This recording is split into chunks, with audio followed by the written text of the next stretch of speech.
কেন ফিফা এই দুই দেশ ব্যান না করলে বড় যুদ্ধ লাগবে? আলবেনিয়া আর সার্বিয়া, এই দুই দেশের মধ্যে ঝগড়া কোনো একদিনের না।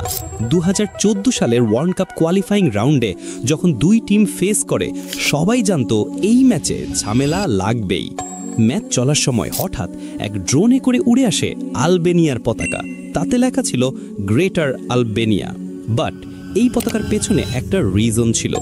এদের শত্রুতা শুরু 1990-এর আগেই। কসোভো ছিল সার্বিয়ার অংশ, কিন্তু সেখানে বেশিরভাগ মানুষ ছিল আলবেনিয়ান মুসলিম। সার্বিয়ান সরকার চেয়েছিল নিয়ন্ত্রণ রাখতে, আর আলবেনিয়ানরা চেয়েছিল স্বাধীনতা। নিয়ে দুই দেশের মধ্যে যুদ্ধ, অনেক মানুষ মারা যায়। তখন থেকেই দুই দেশের মধ্যে চলছে ঝামেলা। সার্বিয়ান প্লেয়ার সেই পতাকাটা টেনে নামায়। আলবেনিয়ান প্লেয়াররা রাগে মাথা নষ্ট যে কেন আমাদের পতাকায় হাত দিল। 1 সেকেন্ডই মাঠে শুরু হয় মারামারি। ফিফা অবস্থা খারাপ দেখে ম্যাচটা বাতিল করে, পরে আবার নিউ ডেট দেয়। আর তখন আলবেনিয়া একটা গোল করে সেলিব্রেট করে।